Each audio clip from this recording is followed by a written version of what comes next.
হৃদয়ে আছে আল্লাহর ভয়, তারা কবু পথ ভুলে যায় না। আল্লাহর প্রেম ছাড়াই দুনিয়ায় কারো কাছে কোনো কিছু চায় না। কথা বলুন ঠিক কিনা?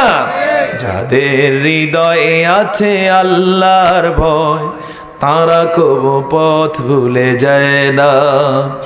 আল্লাহর প্রেম ছাড়াই দুনিয়া কারো কাছে কোনো কিছু চায় না। রাতের আধারে যারা সিজদাতে রয়, দু চোখের শ্রুতে নদী যেন বয়।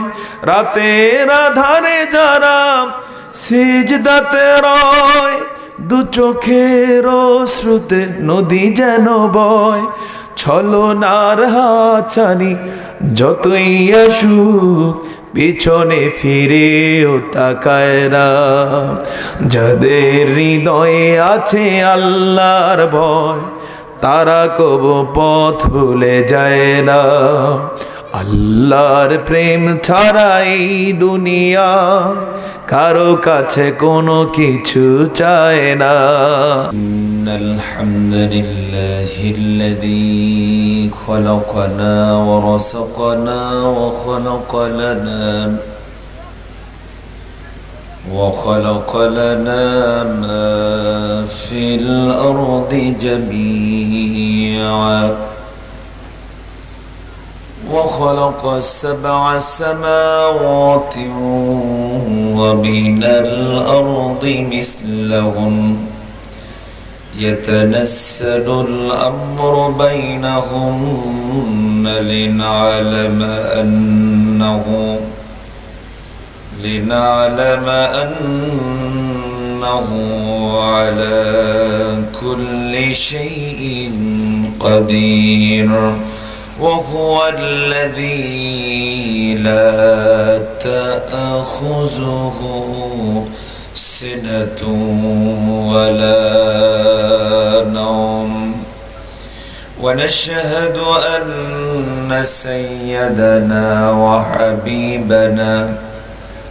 وحبيب قلوبنا وأرواحنا محمد الذي أرسله بالحق بشيرا ونذيرا وداعيا إلى الله بإذنه وسراجا منيرا فقد قال الله سبحانه وتعالى في كلامه المجيد والفرقان الحميد أعوذ بالله من الشيطان الرجيم بسم الله الرحمن الرحيم يا أيها الذين آمنوا هل أدلكم على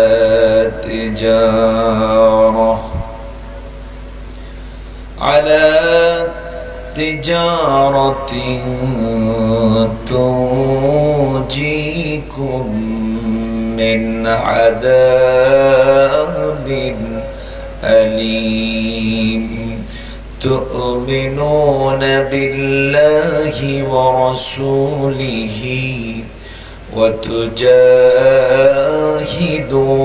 في سبيل الله بأموالكم وأنفسكم ذلكم خير لكم إن كنتم تعلمون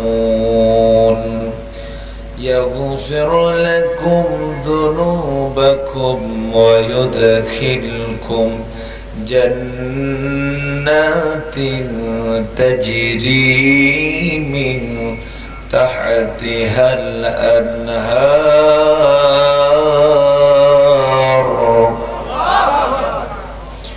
ومساكن طيبة في جنات عدن ذلك الفوز العظيم وأخرى تحبونها نصر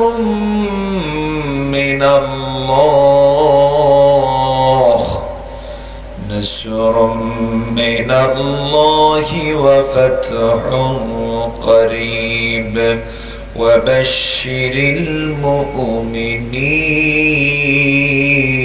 المؤمنين الله أكبر وقال تعالى أيضا في شان حبيبه ومحبوبه إن الله وملائكته يصلون على النبي يا أيها الذين آمنوا صلوا عليه وسلموا تسليما اللهم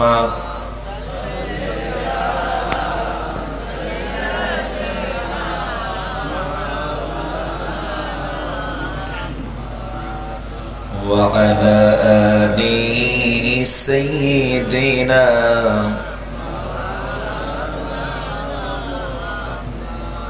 নবীজির শানে দরুদ পড়লে লাভ না লস? অল্প না অনেক? সে অনুভূতি নিয়ে সবাই বলুন আল্লাহুম্মা সাল্লি আলা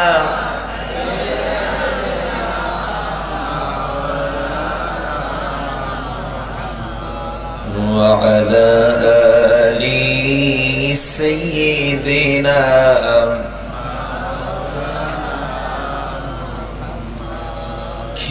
নাকি দিন প্রচারের কাজে নিজেকে দিয়েছ বিলিয়ে তায়েফের কাফিরেরা চিনল না আলো দুষ্টু ছেলেদের পিছু দিল লেলি পাথরের আঘাতে ক্ষত বিক্ষত হয়ে সারা শরীর থেকে রক্ত ঝরে হে রাসূল তোমাকে ভুলি আমি কেমন করে আল্লাহুম্মা সাল্লি আলা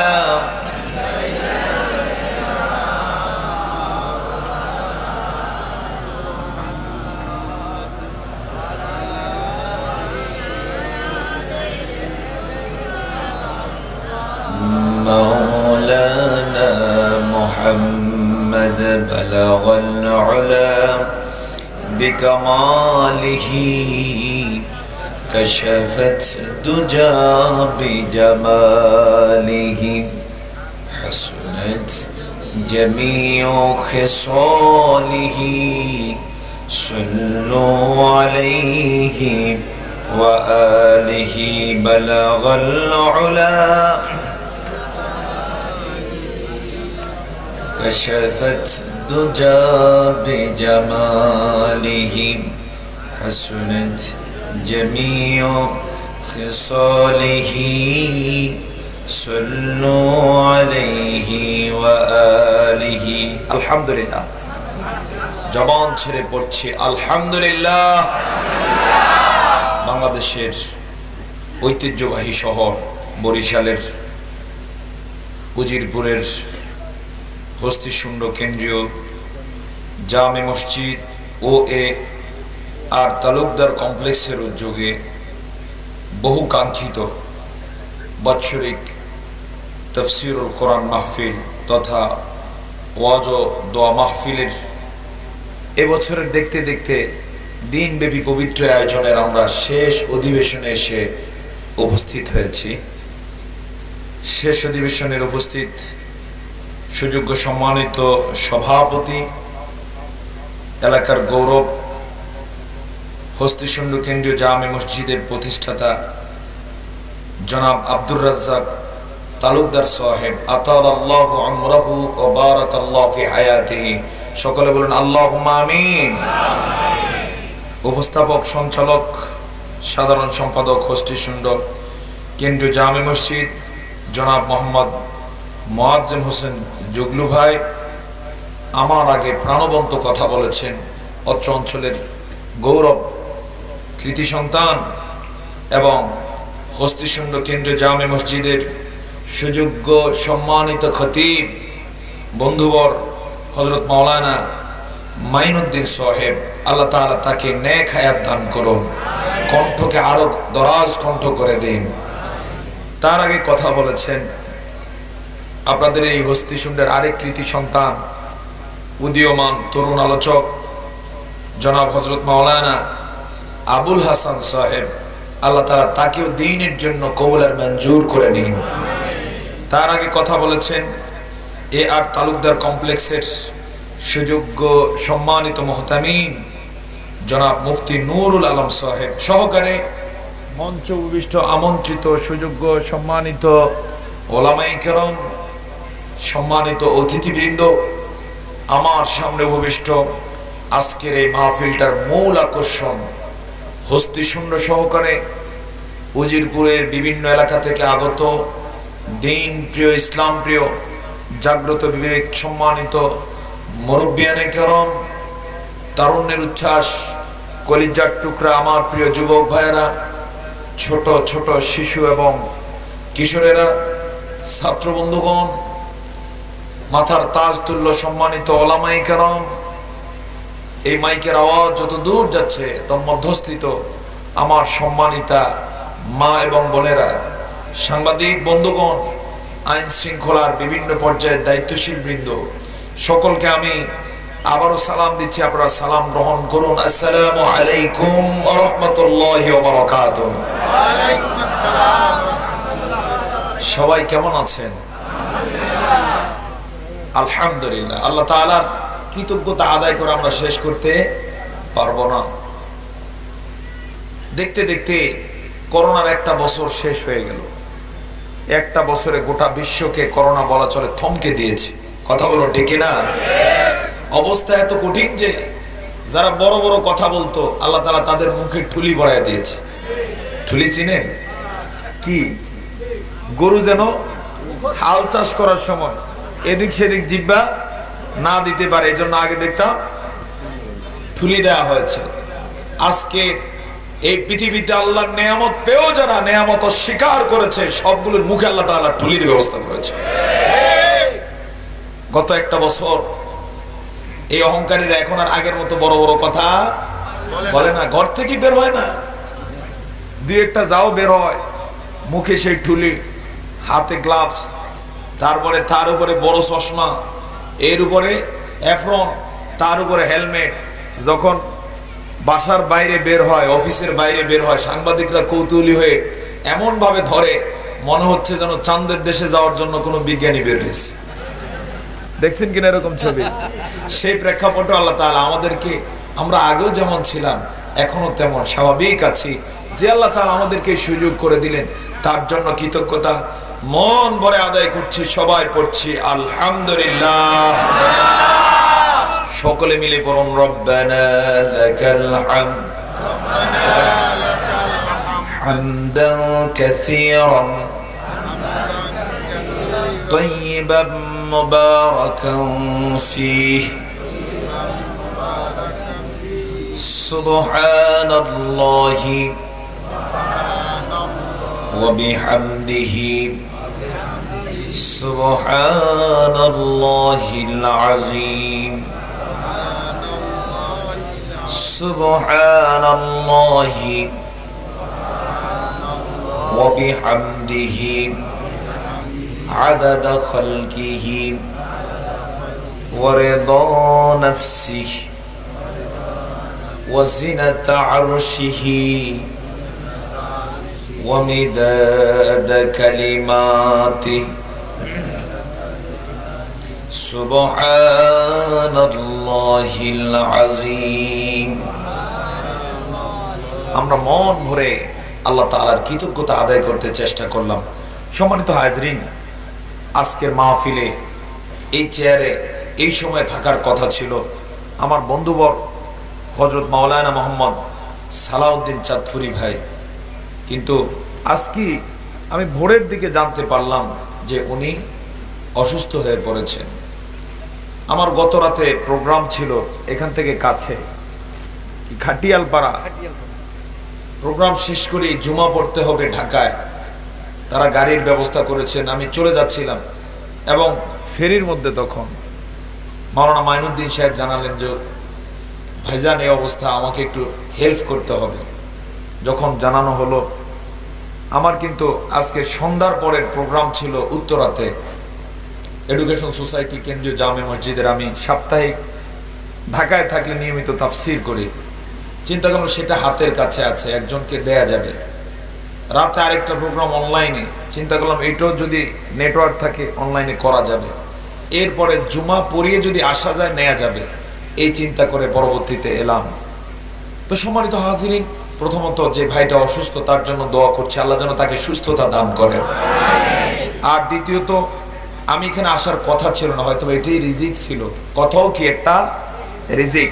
তো আল্লাহ তাআলা যেহেতু আসার সুযোগ দিয়েছেন, নতুন হিসেবে আপনাদেরকে দেখার সুযোগ হলো। আপনাদেরকে নিয়ে কোরআনুল কারীমের আমি ভূমিকায় 4টি আয়াত তেলাওয়াত করেছি একটা সূরা থেকে। আল্লাহ তাআলা যদি আমাকে তৌফিক দেন, আপনাকেও যদি কবুল করেন, আমরা এই 4টি আয়াত থেকে কিছু কথা বলবো এবং শুনবো। সকলে বলেন ইনশাআল্লাহ। তো জবানটা ছেড়ে বলুন ইনশাআল্লাহ। ওমা তৌফিকি ইল্লা বিল্লাহ আলাইহি তাওয়াক্কালতু ওয়া ইলাইহি উনীব। আমার সাথে একটু দোয়া বলুন, রব্বিশরাহ লি সাদরি ওয়া ইয়াসসির লি আমরি ওয়াহলুল উকদাতাম মিন লিসানি ইয়াফকাহু কওলি রব্বি জিদনি ইলমা রব্বি জিদনি। রব্বি না, শব্দটা হচ্ছে রব্বি, কোন টান হবে না, কি রব্বি। রব্বি জিদনি ইলমা রব্বি ইয়াসসির ওয়া লা তুআসসির ওয়া তাম্মিম আলাইনা বিল খাইর। আলোচনার প্রারম্ভে আমরা একটু তাকবীর দেব, আল্লাহর বরত্ব ঘোষণা করে হৃদয়টাকে নরম করব, কোরআনের জন্য ময়দানটাকে সাজাবো। রাজি আছেন কিনা? তাকবীর দিতে রাজি আছেন কিনা? তাকবীরটা আমরা 2 ভাগে দেই। প্রথম ভাগে যারা 40 বছরের নিচের, 40 থেকে নিচের দিকে তারা, দ্বিতীয় ভাগে 41 থেকে উপরের দিকের যারা, তারা। কারা দিবেন আগে? হ্যাঁ, আমি যুবক বলি না, বলছি 40 থেকে নিচে, 40 টু নিচের দিকে, আর 41 টু আপ। কারা দিবেন? আপনারা কারা? 41 আপ। আচ্ছা, যেহেতু একজন মুরব্বী বলেছেন, আবদার করেছেন, তাহলে আপনাদেরকে সুযোগ দিচ্ছি। এর মধ্য দিয়ে আমি স্পষ্ট হয়ে যাব যে মুরব্বীরা তাফসীর শোনার জন্য বেশি প্রস্তুত নাকি 40 থেকে নিচের যারা তারা প্রস্তুত। তো শুরু করছি, 3 বার সুযোগ পাবেন। লিল্লাহি তাকবীর।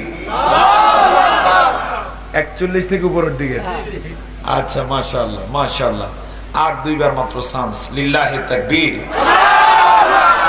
লিল্লাহি তাকবীর। এবার 40 থেকে নিচের দিকে তারা কি আছে কেউ? হ্যাঁ, আচ্ছা আচ্ছা, দেখা যাবে, আমি সাউন্ড শুনে বুঝবো। তাহলে তাদের সুযোগ। লিল্লাহি তাকবীর। মাশাআল্লাহ, আছে, তারা আছে। আর 2 বার সুযোগ দিচ্ছি। লিল্লাহি তাকবীর, লিল্লাহে তাকবীর। সম্মানিত হাজরিন, আমরা এই ময়দানে এসেছি কোনো কিচ্ছা কাহিনী শোনার জন্য না, কোরআন শোনার জন্য। কোরআন শুনলে লাভ না লস? কোরআনের সাথে থাকলে, কোরআনের বিরুদ্ধাচরণ করলে, কোরআনের বিরুদ্ধাচরণ যারা করে আমরা কি তাদের সাথে আছি? যদি তারা আমাদেরকে ডর লাগে, ডরামো? যদি তারা আমাদেরকে মামলা দেয়, হ্যাঁ, তখন আর কোরআনের সাথে নাই নাকি? হ্যাঁ, থাকবো তো। কোরআনের সাথে থাকার জন্য যদি কখনো বুকের রক্ত দেয়া লাগে, যদি জীবনটা দেয়া লাগে, কারা কারা আছেন কোরআনের সাথে থাকার জন্য রক্ত এবং জীবন দিয়ে?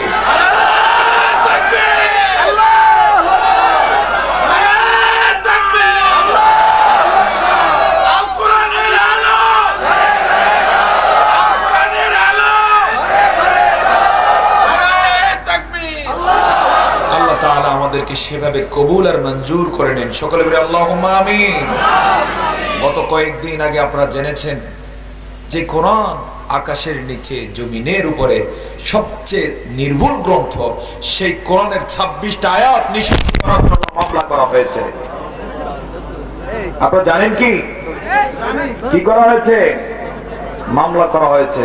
কোরআনের আয়াতকে নিষিদ্ধ করার জন্য যারা মামলা করেছে, মুসলমান, একটা মুসলমান বেঁচে থাকতে তাদেরকে দুনিয়ার বুকে স্বাভাবিকভাবে ছেড়ে দেয়া হবে না। কথা বলো ঠিক কিনা? কোরআনের বিরুদ্ধে মামলা করে কত বড় দুঃসাহস! কোরআনের বিরুদ্ধে আবার যে কোর্টে মামলা করা হয়েছে, সেই কোর্ট আবার মামলা গ্রহণ করে কত বড় দুঃসাহস! আমরা তাদেরকে ধিক্কার জানিয়ে আমাদের দায়িত্ব শেষ করব না। আমরা তাদেরকে জানিয়ে দিতে চাই, কোরআনের বিরুদ্ধে তোমরা মামলা করো নাই, মামলা করেছো 200 কোটি মুসলমানের বিরুদ্ধে। আর 200 কোটি মুসলমান যদি একবার জেগে উঠে, মামলা তো দূরের কথা, তোমরা জান নিয়েও বাড়াইতে পারবা না, জান নিয়েও ভাবতে পারবা না। কারণ মুসলমান কোরআনকে হৃদয়ের চেয়ে বেশি ভালো বাসে। কথা বলুন ঠিক কিনা? তো সেই কোরআনের সাথে আমরা ছিলাম, আমরা আছি, আমরা থাকবো। প্রয়োজনে জীবন যাবে, প্রয়োজনে সব যাবে, এরপর কোরআনের সাথে আছি। সকলে বলেন ইনশাআল্লাহ। তবে চাইলেই সবাই থাকতে পারে না। কথা বলেন ঠিক কিনা? চাইলেই সবাই কোরআনের পক্ষে কথা বলতে পারে না। কোরআনের সাথে থাকার জন্য, পক্ষে কথা বলার জন্য, কোরআনের কর্মী হওয়ার জন্য একটা কলিজা লাগে। ওই কলিজাটা ছোট না বড় কলিজা? ব্যক্তির চেয়ে কলিজা বড় লাগে, তখন কোরআনের সাথে থাকা যায়। আর যার কলিজা ছোট, হীনমন্য, ছোট বংশের লোক, সে কোনোদিন কোরআনের পক্ষে কথা বলতে পারে না। স্পষ্ট কথা। তো সম্মানিত হাজিরিন, আমরা কোরআন থেকে কথা বলবো এবং শুনবো। আবারও পড়ছি ইনশাআল্লাহ। আমি যে 4টি আয়াত তেলাওয়াত করেছি আপনাদের উদ্দেশ্যে, এই 4টি আয়াত হচ্ছে কোরআন আল কারীমের 61 নম্বর সূরা, সূরা সফের। সূরা সফের আমি তেলাওয়াত করেছি 10 নম্বর আয়াত থেকে 10, 11, 12, 13। কয় আয়াত? একটু কথা বলুন, কয় আয়াত?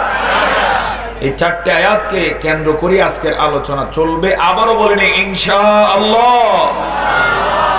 এই 4টি আয়াত আল্লাহ সুবহানাহু ওয়া তাআলার পক্ষ থেকে আমাদের জন্য এত বড় নিয়ামত, আকাশের নিচে জমিনের উপরে এর চেয়ে বড় নিয়ামত হয় না। আলহামদুলিল্লাহ। জবান খুলে বলুন আলহামদুলিল্লাহ। আকাশের নিচে জমিনের উপরে কত শত সহস্র লক্ষ নিয়ামত আছে। যেমন চেয়ার একটা নিয়ামত, ক্ষমতা একটা নিয়ামত, ব্যবসা একটা নিয়ামত। এরকম নিয়ামত আছে না নাই? আসতে বলবেন আছে না না? কতজন তো কত নিয়ামত পেল। কিন্তু কোরআনুল কারীমের যে 4টি আয়াত তেলাওয়াত করেছি, এই 4টি আয়াত আমার দৃষ্টিতে পার্সোনালি এত বড় নিয়ামত যে নিয়ামত আসমানবাসী, জমিনবাসী দ্বিতীয় আর কোনোদিন পায় না, কিয়ামত পর্যন্ত পাবে না। সে নিয়ামত হলো আল্লাহ সুবহানাহু ওয়া তাআলা লক্ষ্য করে বলেছেন ঈমানদারদেরকে, তোমরা কি আমার সাথে ব্যবসা করবা? আমি কি তোমাদেরকে ব্যবসায়ের সুসংবাদ দেব? তোমরা যারা আমার সাথে ব্যবসা করতে রাজি হবা, আমি তাদেরকে এই সুযোগটা দেব। বিনিময়ে তাদের জীবনের সবগুলো গুনাহ আমি মাফ করে দেব। যারা আমার সাথে ব্যবসা করবা, তোমাদেরকে চিরদিনের জন্য জাহান্নামের আযাব থেকে মুক্তি দিয়ে দেব। তোমরা যদি আমার সাথে ব্যবসা করতে রাজি হও, তোমাদেরকে এমন এমন জান্নাতগুলো দেব যার তলদেশ দিয়ে নহরগুলো, সাগরগুলো প্রবাহমান। তোমরা যদি আমার সাথে ব্যবসা করতে রাজি হও তাহলে তোমাদেরকে আমি বিজয় দান করব। তোমাদের বিরুদ্ধে কেউ কোনোদিন আর কথা বলতে পারবে না, তোমাদের কোরআনের বিরুদ্ধে চক্রান্ত করতে পারবে না। শুধু তাই নয়, সেই বিজয়টা আমি কাছে টেনে এনে দিয়ে দেব। কার কথা? জবানটা ছেড়ে বলুন, কার কথা? সুতরাং সেই সুসংবাদ, সেই কথাগুলো আমরা শুনবো তো? শুনতে রাজি আছি তো? কারা কারা আছে এবার হাত তুলে আল্লাহকে দেখান। লিল্লাহে তাকবীর। 40 বছরের নিচের দিকে যারা, তোমরা একটু তাকবীর দাও, লিল্লাহে তাকবীর। আমার মুরব্বী যারা আছেন 41 থেকে উপরের দিকে, লিল্লাহে তাকবীর। তাহলে আমরা আলোচনায় মনোনিবেশ করতে পারি তো? আমার সাথে কণ্ঠ মিলিয়ে পড়ুন, আউযু বিল্লাহি মিনাশ শাইতানির রাজীম, বিসমিল্লাহির রাহমানির রাহিম।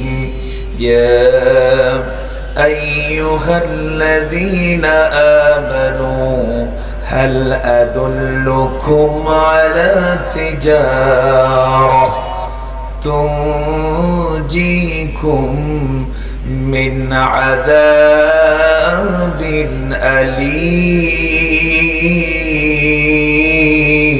أليم। বিতাড়িত মরদুদ শয়তান থেকে আল্লাহর কাছে পানাহ চায়।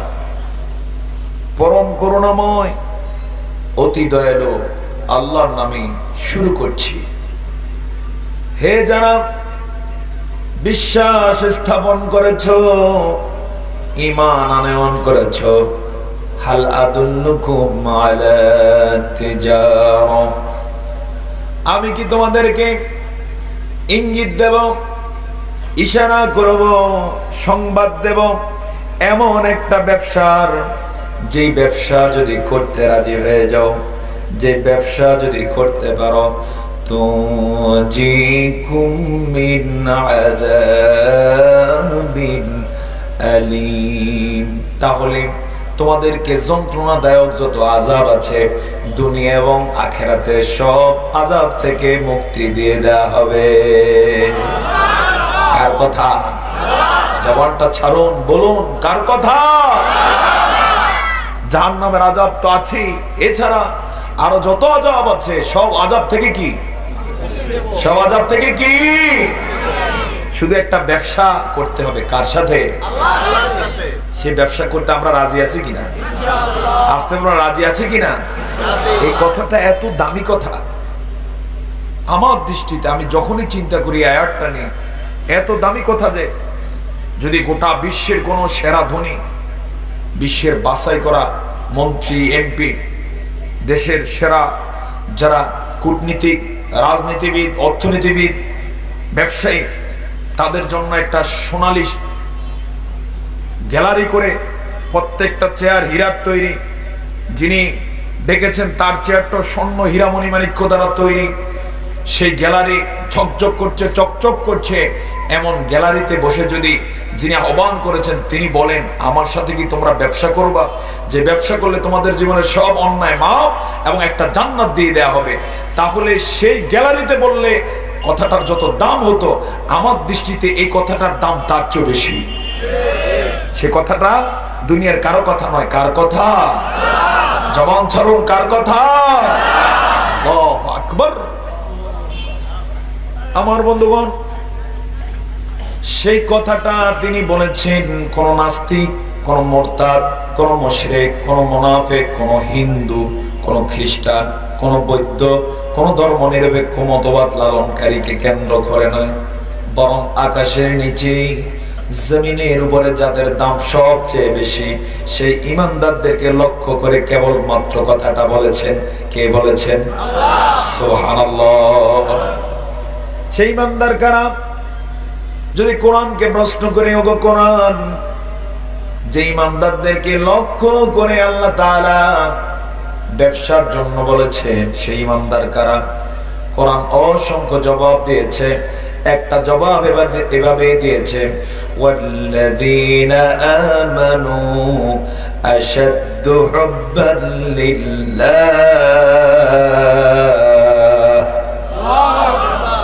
যারা ঈমানদার, ওয়াল্লাযীনা আমানু, যারা ঈমান আনয়ন করেছে, আশাদ্দু হুব্বান লিল্লাহ, তারা সবচেয়ে বেশি একজনকে ভালোবাসেন। তিনি হলেন কে?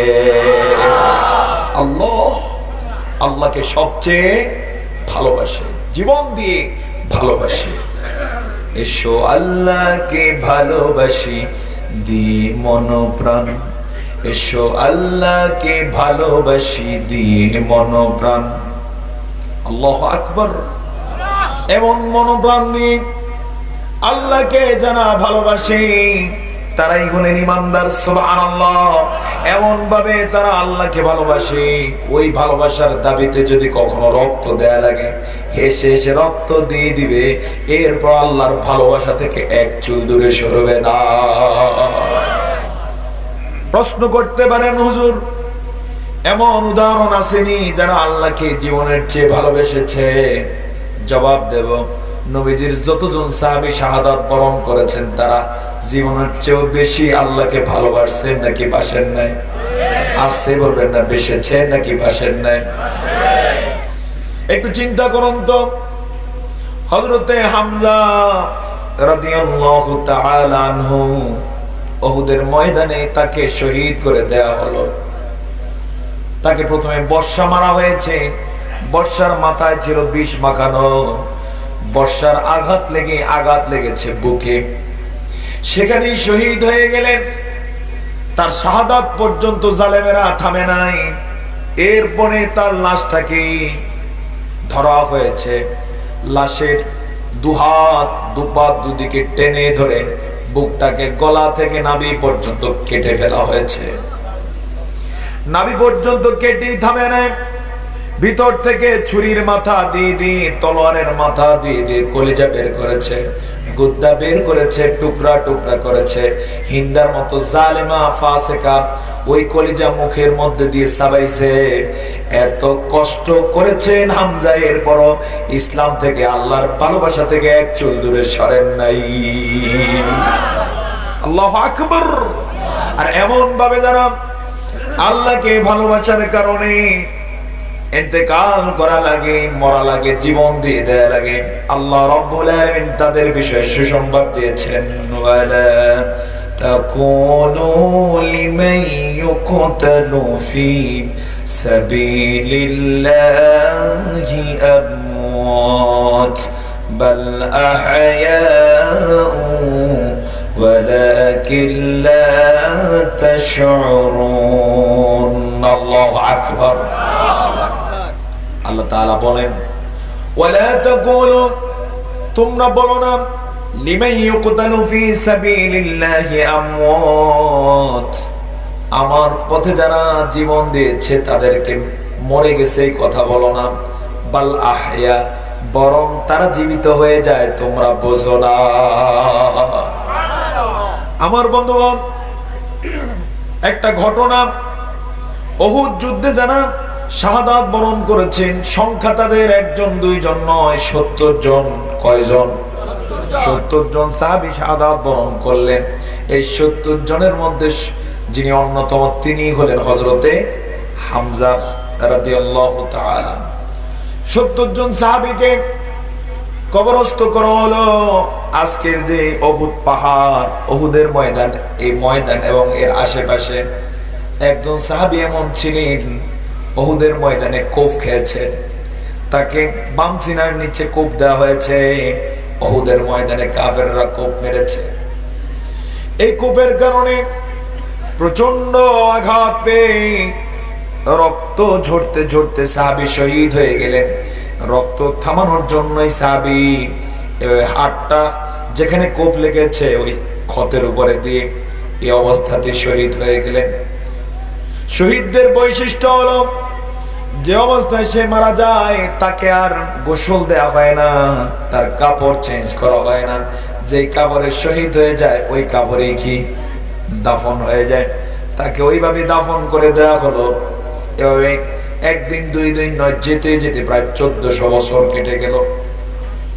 বর্তমানে সৌদি আরবের পবিত্র মক্কা থেকে মদিনার যে রাজপথ, যে রোড, বিশাল হাইওয়ে, এই হাইওয়ে যে সময় তৈরি করা হবে হাজী সাহেবদের জন্য, উমরা পালনকারীদের জন্য, রোডের যখন ম্যাপ করা হলো, ইঞ্জিনিয়ার বললেন যে এই ম্যাপ উহুদের ময়দান দিয়ে যাবে, সেখানে কিছু শহীদ সাহাবীর কবর পড়ে যেতে পারে, ঠিক হবে কিনা? মুফতি সাহাবীরা বললেন যেহেতু মানব কল্যাণে রোড হবে সুতরাং অসুবিধা নাই, প্রয়োজনে কবর খুঁড়ে যা পাওয়া যাবে সেগুলো আরেক জায়গায় স্থানান্তরিত করা হবে। রোডের কাজ শুরু হয়ে গেল। যেতে যেতে যেতে যেতে শ্রমিক ইঞ্জিনিয়াররা যখন উহুদের প্রান্তর দিয়ে রোড করছিলেন, হঠাৎ করে একদিন চিৎকার পড়ে গেল। শ্রমিকেরা চিৎকার দিয়ে উঠেছে, সব চিৎকারের আওয়াজ শুনে দৌড়ে এলো। দৌড়ে এসে দেখতে পেল একটা কবরের উপরে কোপ পড়েছে। কোপ পড়ার সাথে সাথে সেখান দিয়ে ফিনকি দিয়ে রক্ত বের হচ্ছে। ভয় পেয়ে গেল সবাই, নিশ্চয়ই কোনো কবরের উপরে কোপ পড়েছে, আর কোন মহান সাহাবী হয়তো এখানে শোয়া আছে। পরে ম্যাপ আনা হলো, ম্যাপ এনে চিনে ফেললেন যেই সাহাবী তার সিনার উপরে কোপ খেয়ে ইন্তেকাল করেছে, হয়তোবা তার কবর হবে। এরপর আস্তে আস্তে করে হাত দিয়ে দিয়ে খোঁড়া শুরু হয়ে গেল। খুঁড়তে খুঁড়তে খুঁড়তে খুঁড়তে অবশেষে পেয়ে গেলেন 1450 বছর আগে, 1400 বছর আগে যেভাবে দাফন করা হয়েছে হুবহু তেমন একটা লাশ, যেন জ্যান্ত শুয়ে আছে। তাকে অনেক যত্ন করে, আদর করে, সম্মানের সাথে সুন্দর করে আলতো করে বের করে উপরে আনা হলো। একজন ইঞ্জিনিয়ার কৌতূহলী হয়ে হাতটা যখন দেখলেন এভাবে দেয়া, হাতটাকে টান দিলেন। টান দিতে গিয়ে দেখতে পেলেন এখানে একটা কোফের চিহ্ন, ওখান থেকে ফিনকি দিয়ে তাজা রক্ত বের হওয়া শুরু হয়েছে। সাথে সাথে মুফতি যারা ছিলেন বললেন এই সাহাবীকে চিনেছি, এই সাহাবী হলেন আল্লাহর নবীর মহান সাহাবী, উহুদের ময়দানে শহীদ হয়েছে, কোফ খেয়েছেন, কোফের আঘাতে রক্ত থামাতে গিয়ে তিনি শহীদ হয়ে গেলেন। সেখানে প্রমাণ হয়ে গেল আল্লাহ রাব্বুল আলামিন কোরআনে বলেছেন যারা আল্লাহর জন্য জীবন দিয়ে দেয় তারা কোনদিন মরে না, বরং তারা জীবিত হয়ে যায়। আমার বন্ধুগণ, শুধু তাই না, আল্লাহ তাআলা আর বলেন বাল আহয়াউন ইনদা রাব্বিহিম ইউরযাকুন, তারা আল্লাহর কাছে জীবিত থাকে, ইনদা রাব্বিহিম, তাদের রবের কাছে। আমাদের রব কে? আল্লাহ। আসতে বলবে না কে? আল্লাহ আমার রব, এই রবই আমার সব। আল্লাহ আমার রব, দমে দমে তনু মনে তারি অনুভব, দমে দমে তনু মনে তারি অনুভব। আল্লাহ আমার রব, আল্লাহ আমার রব, তোমার দুনিয়াতে আমি যেই দিকে তাকাই অথই নিয়ামতে ডুবে আছি সবাই।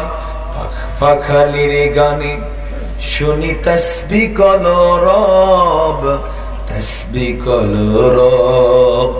আল্লাহ আমার রব, এই রবি আমার সব। সবাই বলুন তো, আল্লাহ আমার রব।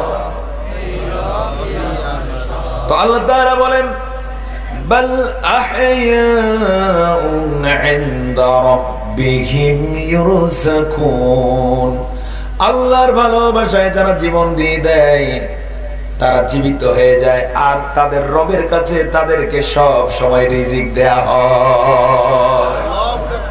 ব্যাখ্যাটা হলো এমন, অনেকেই তো মারা যায়, যেমন করোনায় কতজন মারা গেল, এছাড়া আমাদের কত পুরুষেরা মারা গেল। যারা মরে যায় তাদেরকে কবরস্থ করে দেয়া হয়, তারা যে বেঁচে যায় এরকম কোন কথা কোরআনে আসে না, হাদিসেও নাই। কিন্তু যারা আল্লাহর জন্য জীবন দেয়, ইসলামের জন্য জীবন দেয়, কোরআনের জন্য জীবন দেয়, সত্যের জন্য জীবন দেয়, তারা মরে না, তারা জীবিত হয়ে যায়। তাদেরকে আল্লাহর কাছে রিজিকের ব্যবস্থা আল্লাহ রেখে দিয়েছে। শহীদদের বিষয়ে আরো কথা আল্লাহর নবী সাল্লাল্লাহু আলাইহি ওয়াসাল্লাম বলেছেন, যারা শহীদ হয়ে যায়, শহীদ যখন তাকে করা হয়, দুনিয়ায় হয়তোবা লোকেরা দেখে তারে কোফানো হয়েছে, জবাই করে দেওয়া হয়েছে, বা হয়তোবা তাকে ফাঁসির রশিদে ঝুলানো হয়েছে, হয়তোবা তাকে ফাঁসির রশিদে ঝুলানোর কারণে তার হাত পা সব রক্তাক্ত হয়ে গেছে, চোখ দিয়ে রক্ত পড়েছে, মুখ দিয়ে, কান দিয়ে, নাক দিয়ে রক্ত পড়েছে, এরকম দেখতে পায়।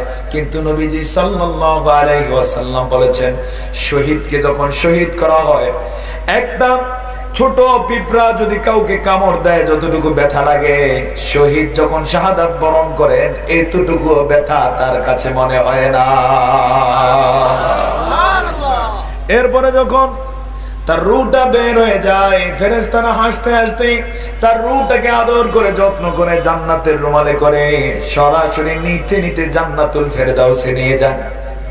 জান্নাতুল ফেরদাউসের গেট খুলে রূহটাকে ছেড়ে দেওয়া হয়। রূহটা তখন একটা সবুজ পাখির মধ্যে চলে যায়। ওই পাখি তখন ঝাপটা মেলে, পাখা মেলে, গান করতে করতে জান্নাতের মধ্যে বিচরণ করা শুরু করে দেয়। এমন একটা জীবন আমাদেরকে আল্লাহ দেখ, আমরা কি চাই? আসতে আমরা চাই। আল্লাহ তাআলা কবুল করুন, সকলে বলি আল্লাহুম্মা আমিন। তো আমার বন্ধুগণ, আল্লাহ তাআলা বলেন, ইয়া আইয়ুহাল্লাযীনা আমানু হাল আদুল্লুকুম আলা তিজারা তুনজিকুম মিন আযাবিন আলীম। ও যারা ঈমান এনেছো, আমি কি তোমাদেরকে সুসংবাদ দেব এমন একটা ব্যবসার? কিসের? চাকরির না কিসের ব্যবসার? কার সাথে ব্যবসা? কার সাথে? আমি কি তোমাদেরকে এমন একটা ব্যবসার সুসংবাদ দেব, যে ব্যবসা যদি করো তাহলে তুনজিকুম, তোমাদেরকে নাজাত দিয়ে দেওয়া হবে, মিন আযাবিন আলীম, যন্ত্রণাদায়ক শাস্তি থেকে। সুবহানাল্লাহ। কোনদিন তাদের যন্ত্রণাদায়ক শাস্তি আর তাদের কাছে আসবে না, তারা সেই শাস্তির গ্রেফতারি পরোয়ানায় পড়বে না। তবে সবার জন্য না। কাদেরকে সুসংবাদ দিচ্ছেন আল্লাহ? কাদেরকে? আর ইমানদারদের পরিচয় পেয়ে গেলাম, তারা সবচেয়ে বেশি কারে ভালোবাসে? নাকি নেতারে, নেত্রীরে, দাদারে? কারে? আল্লাহু আকবার। এজন্য আল্লাহর ভালোবাসা পরিচয় দিয়ে দুনিয়ার জীবনটা পার করে দেওয়ার চেষ্টা করতে হবে। কাজে কথা এমন দেখাতে হবে আমরা সবচেয়ে বেশি ভালোবাসি কাকে? কষ্ট হচ্ছে আপনাদের? আলোচনা কি চলবে? এক আয়াতের আলোচনা দীর্ঘ করব না, যেহেতু রাত গভীর। মাশাআল্লাহ, প্রায় 11টা বেজে গেছে এবং আলোচনা কতটুকু হলো সময়? ও ইতিমধ্যে 41 মিনিট হয়ে গেছে। আলহামদুলিল্লাহ, সকলে বলেন আলহামদুলিল্লাহ। খুব খেয়াল করুন এবং আশা করছি ইনশাআল্লাহ বেশি সময় নেওয়া লাগবে না। আমার বন্ধুগণ, সে ব্যবসার পদ্ধতি এবার আল্লাহ তাআলা বলবেন, কান খাড়া করে শুনুন। ব্যবসার পদ্ধতি কি? দুনিয়াতে যদি কেউ ব্যবসা করতে চায়, প্রথমে একটা চুক্তি হয়, দ্বিতীয়ত পুঁজি লাগে নাকি লাগে না? আসতে বলবেন না, লাগে নাকি লাগে না? পুঁজি লাগে। 3 নম্বরে জনবল লাগে, 4 নম্বরে অফিস লাগে, 5 নম্বরে সুযোগ সুবিধা লাগে, রেজিস্ট্রেশন লাগে, আরো কত কিছু লাগে নাকি লাগে না? আল্লাহ রাব্বুল আলামিন সরাসরি ব্যবসার কথা বলে 2টা পদ্ধতির কথা বলবেন। কয়টা? 2টা পদ্ধতি সরাসরি কোনো শর্ত ছাড়া দিয়ে দিচ্ছেন। আমার সাথে যদি ব্যবসা করতে রাজি হও, তোমাদের 1 নম্বরের কর্তব্য হলো তুমিনুনা বিল্লাহি ওয়া রাসূলিহি। সুবহানাল্লাহ। 1 নম্বরের কর্তব্য হলো তোমরা আল্লাহ আর তার রাসূলের প্রতি ঈমান আনয়ন করবে। কার প্রতি? আল্লাহ আর তার রাসূলের। সুবহানাল্লাহ বলুন না। কার প্রতি? আল্লাহ আর তার রাসূলের। ঈমানের মানে হচ্ছে কি? ঈমানের এক নম্বর মানে হলো আল্লাহ আর তার রাসূল যা বলছেন তা মানতে হবে। আল্লাহ আর তার রাসূল যা বলছেন সবাই কি তা মানে? কথা বলুন না, মানে? কেমন অবস্থা একটু দেখুন। আমাদের বাংলাদেশে অনেকেই আছে ইমানদার পরিচয় দেয়, কিন্তু আল্লাহর কোরআনকে সংবিধান মানে না। এরকম লোক আছে না নাই? অবশ্য আপনাদের এই এলাকায় নাই।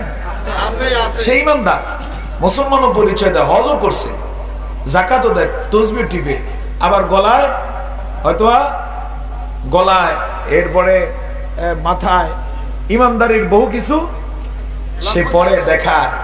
কিন্তু দেখা যায় যখন বলা হয় কোরআন আল্লাহর সংবিধান হোক, আপনি বলেন, কয় না এটা বলতে পারি না। এরকম আছে না? না। তাহলে কি আসলে ইমানদার নাকি দুই নম্বর? কথা বলুন। ইমানদার যারা, তাদের পরিচয় হচ্ছে আল্লাহ আর তার রাসূল যা বলেছেন তাই মেনে নেয়। তাদের পরিচয় হচ্ছে তারা বলবে সামি'না ওয়া আতানা। কি বলবে? সামি'না ওয়া আতানা, শুনলাম মেনে নিলাম। পক্ষান্তরে বেঈমানের আলামত হচ্ছে সে বলবে সামি'না, শুনলাম, ওয়া আসাইনা, সেটা প্রত্যাখ্যান করলাম, ছেড়ে দিলাম। এবার চিন্তা করুন, আমাদের দেশে আল্লাহর কোরআনকে সংবিধান মানে না এরকম মুসলমানের সংখ্যা কম নাকি বেশ কিছু? হ্যাঁ, এরা কেউ ইমানদারের কাতারে আসতে পারে না। দুনিয়াটা হয়তোবা ওই যে টাল্টি বাল্টি করে পার করে দিবে, কিন্তু আদালত আখিরাতে ধরা আছে না নাই? আসতে বলবেন না, আছে না নাই? আর আল্লাহর ধরা অবশ্য নরমাল ধরা নাকি? কেমন ধরা? কঠিন। আল্লাহ রাব্বুল আলামিন বলেন, ইন্না বাতশা রাব্বিকা লাশাদীদ ইন্নাহু হুয়া ইউবদিউ ওয়া ইউঈদ। সুবহানাল্লাহ। নিশ্চয়ই নিশ্চয়ই তোমার রবের ধরা বড় শক্ত ধরা। শক্ত হবে না কেন? ইন্নাহু হুয়া ইউবদিউ, নিশ্চয়ই নিশ্চয়ই তিনি উদ্ভাবন করেছেন। ও হোস্টি শূন্যবাসী, উজিরপুরবাসী, বরিশালবাসী, খেয়াল করুন তিনি কেমন উদ্ভাবন করেছেন। এখানে আমরা যত হাজার মানুষ আছি সবার চেহারা একরকম নাকি ভিন্ন ভিন্ন? কে করেছেন? সবার চিন্তা এক না ভিন্ন ভিন্ন?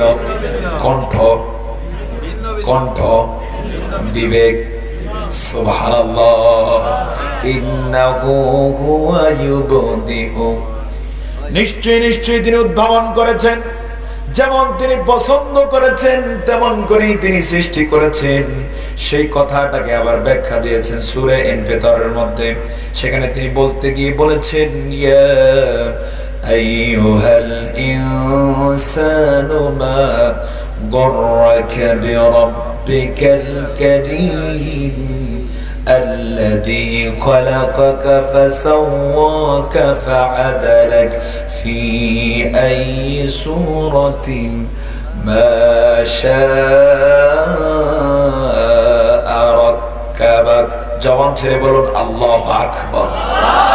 তিনি যেমন চেয়েছেন তেমন করে চেহারা দিয়েছেন, যেমন চেয়েছেন তেমন সৌন্দর্য দান করেছেন। সুবহানাল্লাহ। তো তিনি হচ্ছেন এমন, তিনি উদ্ভাবন করেছেন। আবার তিনি হলেন এমন, দুনিয়ার জীবনটা আসল জীবন হিসেবে আমাদেরকে দেন নাই। আজ আছি হয়তোবা কালকে থাকবো না। এখানে আজকে আমরা যারা আছি, যেমন কালকে এই মাহফিল আর হবে না, এই মাহফিল আর জমবে না। অনুরূপ ভাবে এই ময়দানে আমরা যারা আছি, এই অস্থি শূন্য এলাকায় যারা আছি, পিরোজপুরে যারা আছি, উজিরপুরে যারা আছি, বরিশালে যারা আছি, এই দেশে যারা আছি, এমন একটা সময় চলে আসবে আমরা কেউ আর পৃথিবীতে থাকবো না। থাকবো নাকি? এখানে কেউ কি আছেন যে হুজুর আমি সরকার দল করি, আমি আছি? হ্যাঁ, আছেন কেউ?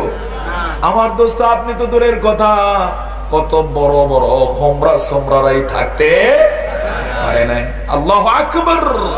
থাকার তো একজনই, তিনি কে? আল্লাহ। আল্লাহু লা ইলাহা ইল্লা হুয়াল হাইয়ুল কাইয়ুম, যিনি চিরঞ্জীব চিরস্থায়ী, তিনি ছাড়া আর কেউ কোনোদিন থাকতে পারে না, পারবে না। সুবহানাল্লাহ। তো তিনি একদিন ফিরিয়ে নেবেন। কোথায় নিয়ে যাবেন? যেখান থেকে তিনি সৃষ্টি করেছেন। মানুষকে সৃষ্টি করেছেন আল্লাহ কোত্থেকে জানেন কিনা? মানুষকে সৃষ্টি করেছেন মাটি থেকে। কোত্থেকে? কথা বলুন, কোত্থেকে? আমাদের সবার সৃষ্টির উপাদান কি? মাটি, মৌলিকভাবে মাটি। তবে মাটির মধ্যে 4টা উপাদান থাকে। কয়টা? আসতে বলবেন না, কয়টা? 4টা উপাদান থাকে। এই যে শয়তান কমক্কল ছিল, এই কারণে বুঝতে পারে না। শয়তানকে যখন আল্লাহ তাআলা মাটির আদমকে সেজদা করার জন্য আদেশ দিলেন, শয়তান বলছিল আনা খয়রুম মিনহু, আমি তার থেকেও খয়ের। খয়রুন অর্থ কি? অদম না উত্তম? কি বলছিল? উত্তম। আল্লাহ তাআলা প্রশ্ন করলেন কিভাবে? শয়তান বলেছিল খলাকতানি মিন নারিন ওয়া খলাকতাহু মিন তিন। তুমি আমাকে মাটি থেকে সৃষ্টি করেছো, আদমকে তিন থেকে। তুমি আমাকে আগুন থেকে সৃষ্টি করেছো, আদমকে তিন থেকে। তিন শব্দের অর্থ হলো মাটি। কিন্তু শয়তান জ্ঞানী হলে বলতো আসলে মাটির মধ্যে 4টা উপাদান থাকে। কয়টা? আবো আতেশ খাকো বাদো বান্দা আন্ত বামানত মুর্দা বাহক জিন্দা আন্ত। সুবহানাল্লাহ। এর মধ্যে থাকে বাতাস, এর মধ্যে থাকে পানি, এর মধ্যে থাকে আগুন, আর মাটি তো আছে। তার মানে হলো আদমের সৃষ্টি উপাদান কয়টা? আর শয়তানের কয়টা? কয়টা? তাহলে সেরা কে হওয়ার কথা? মানুষ। কিন্তু শয়তান সেটা বুঝতে পারে না। অনেকে সমাজে দেখি উদাহরণ দেয় যে শয়তানেরও তো অনেক জ্ঞান ছিল। হ্যাঁ, জ্ঞান ছিল, কিন্তু আসল জ্ঞান নাই। না থাকার কারণে ফেরেশতাদের মতো আদমকে সে সেজদা দিতে পারে না। তো আমার বন্ধুগণ, আল্লাহ রাব্বুল আলামিন একদিন ফিরিয়ে নেবেন যাকে যেখান থেকে সৃষ্টি করেছেন, তথা মাটি থেকে সৃষ্টি করেছেন, সেখানে ফিরিয়ে নেবেন। ওই ফিরিয়ে নেওয়ার তথ্য আবার এভাবে আল্লাহ দিয়েছেন মিনহা খলাকনাকুম ওয়া ফিহা নুঈদুকুম ওয়া মিনহা নুখরিজুকুম তারাতান উখরা লা ইলাহা ইল্লাল্লাহ।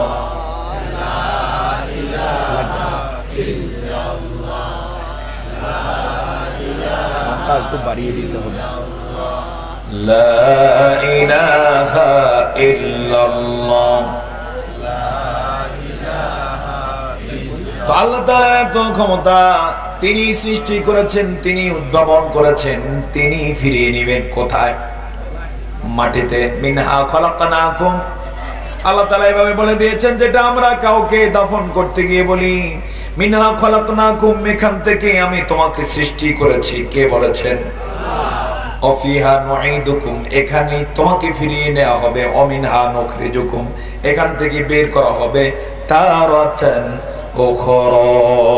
তো আমার বন্ধুগণ, আল্লাহ তাআলা বলছেন তুমিনুনা বিল্লাহ, সুতরাং সে আল্লাহর প্রতি ঈমান আনো।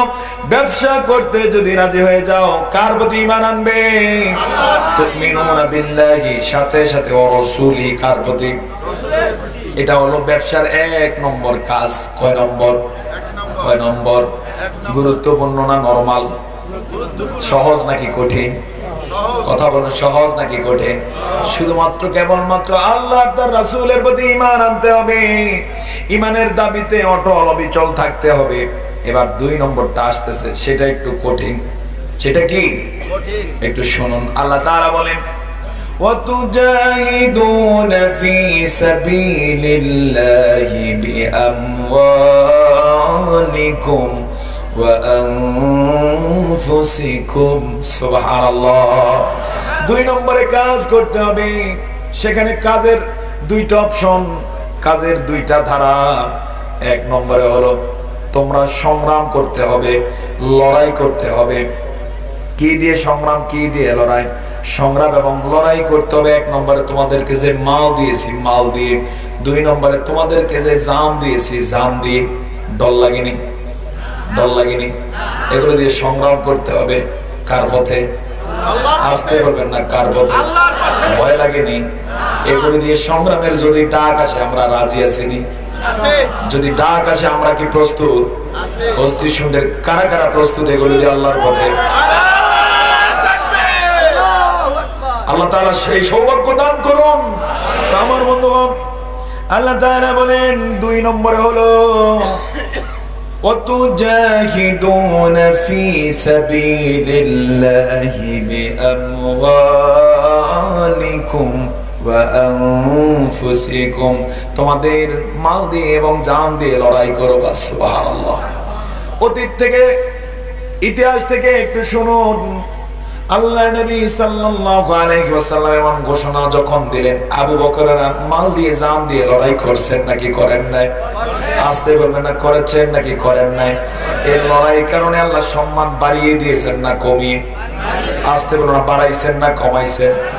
আমাদের যুগে মুসলমানরা এইভাবে লড়াই করেনি, এই কারণে সম্মান বাড়ছে নাকি কমছে? আসতে বলবেন না, বাড়ছে নাকি কমছে? কত কমেছে আমার বন্ধুগণ? আজকের পৃথিবীতে 200 কোটি মুসলমান, কিন্তু আমি যদি প্রশ্ন করি মাইর খায় কারা, জবাব কি? আসতে বলবেন না, কারা? মুসলমান মাইর খায়। মাইর খাইতে খাইতে খাইতে খাইতে অবস্থা এমন, এখন মাইর খাইলেও কইতে পারে না। অবস্থা আজকে এত কঠিন, যেই জালেমের হাতে মুসলমানদের রক্ত লেগে আছে, সে আমাদের দেশে অতিথি হয়ে আজকে বাংলাদেশে আসছে। আমরা আজকে বলতেও পারি না যারা বলতে গেছে তাদেরকে টিয়ার শেল মারছে নাকি মারে না। তার মানে হচ্ছে এমন অবস্থায় আমরা পড়ে গেছি। এর একমাত্র কারণ হলো আমরা জান আর মাল দিয়ে সবাই আল্লাহর পথে লড়াই শিখতে পারলাম না। এই জন্য উজিরপুরবাসী শিক্ষা গ্রহণ করুন, সেদিন হয়তো বেশি দূরে নয়, জান মাল সব নিয়ে আল্লাহর পথে আসতে হবে লড়াইয়ের জন্য। সেটার জন্য যদি ডাক আসে আমরা কি আসতে প্রস্তুত? সেটার জন্য যদি ডাক আসে আমরা কারা কারা প্রস্তুত? আবারও দেখাই আমার বন্ধুগণ,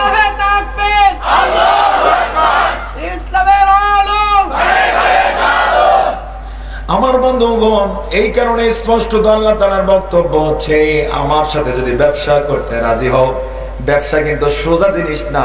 2 নম্বরে অনেক কষ্ট করতে হবে। এই কষ্ট করা হলো তোমার যে মাল আছে, তোমার যে জান আছে, জান আর মাল দিয়ে আমার পথে লড়াই করা লাগবে। কিন্তু কোন মুসলমান যদি বলেন আমার জীবনে লড়াই টড়াই নাই, আমি এটি বুঝি না জানি না, তাহলে মুসলমান নাকি মুনাফিক? আসতে বলুন না, মুসলমান না মুনাফিক? মুসলমান লড়াই ছাড়া থাকতে পারে না। চিন্তা থাকবে এমন লড়াই আছে তো আমি আছি, আর মুনাফিকের পরিচয় হলো লড়াই আছে তো আমি নাই। দৌড়ের আগে মাইরের পিছে, হ্যাঁ দৌড়ের আগে মাইরের পিছে, দৌড়ের আগে মাইরের পিছে যারা, এরা অনেক কিছু হতে পারে, নেতা হতে পারে, খেতা হতে পারে, মন্ত্রী হতে পারে, এমপি হতে পারে, মাগার মুসলমান হতে পারে না। মুসলমান যে হবে তার সম্পদ কম থাকতে পারে, শক্তি কম থাকতে পারে, চামড়া ঢিলা হয়ে যেতে পারে, দাড়ি পেকে যেতে পারে, চোখের যদি কমে যেতে পারে, কিন্তু আল্লাহর পথে ডাক আসলে স্লোগান দিয়ে নারায়ে তাকবীর বলে দাঁড়ায়া যা। তা আমার বন্ধুগণ, আল্লাহ তাআলা স্পষ্ট করে দিলেন, আমার সাথে যদি ব্যবসা করতে হয় 2 নম্বরে তোমার পরিচয় হবে তোমার জান আর মাল দ্বারা কার পথে সংগ্রাম। আসতে বলবেন না, কার পথে সংগ্রাম? এই সংগ্রামের জন্য আমরা তাহলে এখন থেকে রেডি। রেডি নি? রেডি কারা? আমরা। লিল্লাহে তাকবীর। এবার শুনুন সুসংবাদ, আল্লাহ তাআলার বিষয় হলো নগদ না বাক্যা? আল্লাহ তাআলার বিষয় হলো নগদ। আল্লাহ তাআলা বলে দিচ্ছেন নগদি, তোমরা যদি এভাবে জান আর মাল নিয়ে আমার পথে লড়াইয়ের জন্য প্রস্তুত হয়ে যাও, ব্যবসাটা হয়ে যাবে। আর এবার তোমরা শোনো, যালিকুম খায়রুল লাকুম ইন কুনতুম তা'লামুন। আল্লাহু আকবার। যদি এই পদ্ধতিতে তোমরা রেডি হয়ে যাও, প্রস্তুত হয়ে যাও, রাজি হয়ে যাও, তাহলে এটাই হলো তোমাদের জন্য সবচেয়ে সেরা পলিসি। যদি তোমরা বুঝতে পারো, যারা বুঝবে তারাই রাজি হবে, আর যারা কমক্কল তারা কোনোদিন বুঝবেও না, রাজিও বুঝবেও না, রাজিও। এবার শুনুন সম্মানিত বন্ধুগণ, প্রথমে বলছেন আল্লাহ তাআলা যদি ব্যবসা করতে রাজি হও তাহলে জাহান্নামের আযাব কি? জাহান্নামের আযাব না। এবার শুনুন 2 নম্বরের সুসংবাদ, কষ্ট হচ্ছে কি? 2 নম্বরের সুসংবাদ হলো ইয়াগফির লাকুম যুনুবাকুম, জীবনে যত গুনাহ তোমরা করেছো আমার সাথে ব্যবসা করার কারণে জিন্দেগীর গুনাহগুলো আমি মাফ করে দেব। আমাদের জীবনে গুনাহ আছে নাকি নাই? অল্প নাকি অনেক? আল্লাহর সাথে ব্যবসা করার যেদিন সিদ্ধান্ত নেবেন সেদিনই সব গুনাহ মাফ। কার কথা? আসতে বলবেন না, কার কথা? কথাটার দাম অল্প নাকি অনেক? সুবহানাল্লাহ, সব গুনাহ মাফ। এখানে জুনুব শব্দ আল্লাহ ব্যবহার করেছেন। আপনি সেই ছোটবেলা থেকে দিনে রাতে প্রকাশ্যে গোপনে হাতের দ্বারা, চোখের দ্বারা, মেধার দ্বারা, অঙ্গ প্রত্যঙ্গের দ্বারা, দিনে কিবা রাতে, সামনে কিবা পিছনে যত ধরনের গুনাহ করেছেন আল্লাহ তাআলা বলতেছেন জীবনের সবগুলো গুনাহ তোমার মাফ করে দেয়া হবে। শুধু তাই নয়, ويدخلكم جنات تجري من تحتها الأنهار ومساكن طيبة في جنات عدن ذلك الفوز العظيم। ও দুনিয়ার মানুষ, ও আমার ইমানদার গোলামেরা, বান্দিরা, শোনো শোনো শোনো, তুমি যদি আমার সাথে এভাবে ব্যবসা করো তোমাকে শুধু জীবনের তরে গুনাহগুলো মাফ করে ছেড়ে দেব না, তোমাদের জন্য রেখে দিয়েছে সবচেয়ে কাঙ্ক্ষিত যে নেয়ামত জান্নাত। একটা নয়, দুইটা নয়, অসংখ্য জান্নাত আমি তোমাদের জন্য রেখে দিয়েছি। কার কথা? কার কথা? ওয়ায়ুদখিলকুম, শুধু রেখে দিয়েছেন বিষয়টা এমন নয়। এখানে আদখালা ইউদখিলু, ওলামায়ে কেরাম আছেন বাবে এফাল থেকে জান্নাত রেখে দিয়ে আপনারা বলে দিবে যে শুধু ঢোকো, এরকম নয়। আল্লাহ তাআলা দয়া করে মায়ার হাত কপালে বুলিয়ে বুলিয়ে, পিঠে বুলিয়ে বুলিয়ে, মাথায় হাত বুলিয়ে বুলিয়ে বলবেন আমার গোলাম, ও আমার বান্দা, ও আমার বাদী, উজিরপুরে বরিশালে আমার জন্য তুমি আমার পথে লড়াই করেছো, সংগ্রাম করেছো, আমার সাথে ব্যবসায়ের চিন্তা করে তুমি কাজ করেছো, সুতরাং আমি তোমার দায়িত্ব নিয়েছি অনেক আগে, আমার দায়িত্বে তুমি জান্নাতে প্রবেশ করো। আল্লাহর দায়িত্বে জান্নাত নরমাল নাকি গুরুত্বপূর্ণ? আসতে বলো, নরমাল না গুরুত্বপূর্ণ? এবার কথা যে অনেক দামি, বোঝা যায় কিনা? কথা বলো, বোঝা যায় কিনা? শুধু তাই নয়, জান্নাতিন আল্লাহ বলেছেন একটা দুইটা নয়, অসংখ্য জান্নাত আল্লাহ দিয়ে দিবেন। এরপর আল্লাহ তাআলা বলেন তাজরি মিন তাহতিহাল আনহার। সুবহানাল্লাহ, জান্নাত তো দিবেনই, তার তলদেশ দিয়ে নহর থাকবে। একটা নয়, দুইটা নয়, অসংখ্য নহর থাকবে। নহর শব্দের একটা অর্থ হলো ঝর্ণা, আরেকটা হলো সাগর, আরেকটা হলো নদী। যেটা হলে পরে আল্লাহর শানের সাথে মানায় সেটাই দিবেন। কোথায় থাকবে? জান্নাতের তলে দিয়ে, নিচে দিয়ে। সেটা কেমন? ঢাকা শহরে, পুরান ঢাকায় কিছু বিল্ডিং হয়েছে, বিল্ডিং এর নিচে দিয়ে ড্রেনের পানি যায়, পচা দুর্গন্ধ, এরকম নাকি? না না দোস্ত, আমি আপনি হয়তোবা কেউ কেউ জানি গোটা বিশ্বে বর্তমানে আধুনিক একটা টাওয়ার হলো দুবাইয়ের বুর্জ আল খলিফা। কি টাওয়ার? বুর্জ আল খলিফা। উচ্চতা হলো 167 তলা। নির্মাণ করা হয়েছে আরব সাগরের মাঝে। কোথায়? আরব সাগরের মাঝে। এটার এত মজা, কোন পর্যটক যখন ঘুরতে যায় নিচের দিকের যে হোটেলগুলো আছে, হোটেলে যখন বসে তখন গ্লাস দিয়ে দেখতে পায় সমুদ্রের বিরাট বিরাট তিমি গ্লাসের সাথে সাথে হাঁটতেছে। যখন কেউ সেখানে রেস্টুরেন্টে বসে খায় আর এই দৃশ্য দেখে মজা করে, ছবি তোলে, সেলফি তোলে, এটাকে আনন্দ হিসেবে নেয়, লক্ষ লক্ষ ডলার খরচ করে এক এক দিনে। দুনিয়ার জীবনে মানুষ এই 167 তলার মধ্যে যদি এত মজা পায়, আল্লাহর জান্নাত যেটা হবে এর চেয়ে মজা কম নাকি 1000 গুণ বেশি? আসতে বলুন, 1000 গুণ কম না বেশি? এমন জান্নাত হবে 167 তলা, 200 তলা নয়। কোরআন হাদিস পড়ে বোঝা যায় কমপক্ষে যাকে আল্লাহ তাআলা জান্নাত দিবেন 1000 1000 তলা বিশিষ্ট হবে। এক একটা জান্নাত হবে হীরার তৈরি, সোনার তৈরি। সুবহানাল্লাহ, দুনিয়াতে কেউ কোনোদিন একটা বিল্ডিং স্বর্ণের বানাইতে পারছেনি? সম্ভব নেই। স্বর্ণের বানাইতে গিয়ে ভিক্ষুক হবে, কথা বলেন ঠিক কিনা?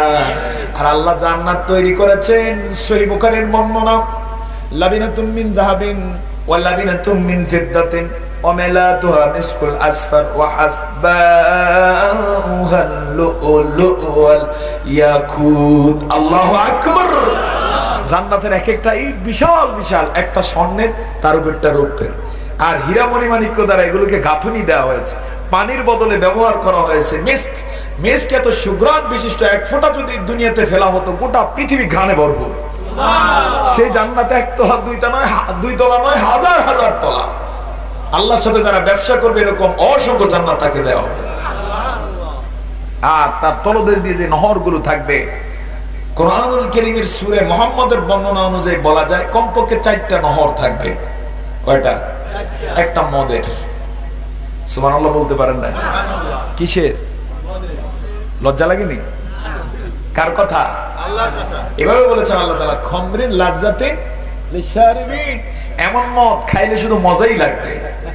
দুনিয়ার মদ খাইলে মানুষের মাথা ঠিক থাকে নাকি শেষ? হ্যাঁ, রাত ভরে নেতা মদ খাইছে, লুঙ্গিও ঠিক মতো পড়তে পারতেছে না, সকালবেলা একটু মাথা ঠিক হয়েছে, পরে বাসায় আসছে, বউ দরজা খুলে দিল, বউরে সালাম দিয়ে বলে, মা তুমি এখনো ঘুমাও না। দুনিয়ার মদের এই হইলো কি বৈশিষ্ট্য, মাথা আছে না শেষ? আল্লাহ তাআলা বুঝে শুনে বলেছেন, জান্নাতে তোমাদের জন্য মদের আমি সাগর রেখে দিয়েছি।